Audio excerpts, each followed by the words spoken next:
Let's say a few quick words about highlighting and mind mapping.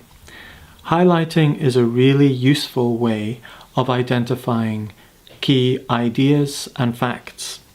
The goal with mind mapping is to identify those key ideas and those key facts by finding key words that link to those ideas and facts. So highlighting is really useful. My way of highlighting is to highlight one word at a time.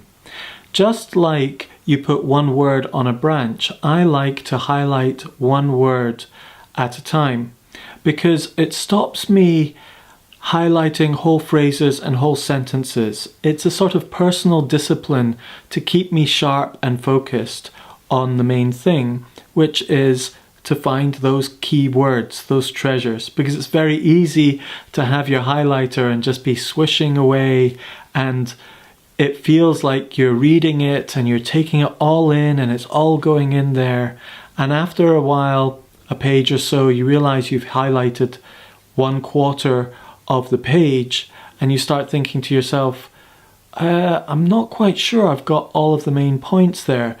You're pretty sure they're somewhere within the highlighted text, but you have to go over it and reread that highlighted text.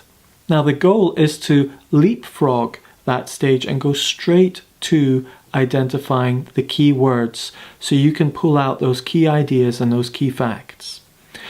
I prefer to use a pencil instead of a highlighter now, because I often find I like to highlight extra things. I'm not quite sure what the main keyword is and what the secondary keyword is until I've highlighted a few and I've gone down the text. I realize I've maybe highlighted too much, so I can rub it out, and it increases my focus even further down to a fewer amount of keywords, but the right keywords, because often, you know, you can skip the right keyword and that's a problem.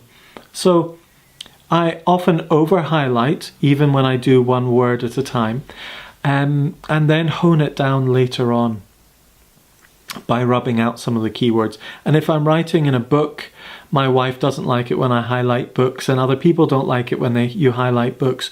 So if it's my own book and I'm the only one who's going to read it, I often highlight it with a pencil and write notes on the side. But if it's someone else's book, I might very lightly highlight it and rub it out afterwards. But I prefer to use a pencil. It's totally up to you. Let me show you in the next video how I use a pencil to highlight an article. It might seem a very simple skill, but often those simple things like highlighting can make a massive difference in the long run.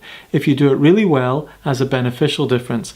If you're not so experienced at it, it can actually add a lot to your work and lose you a lot of energy and determination and focus. So here's a simple skill, and I'm going to show you it in the next video.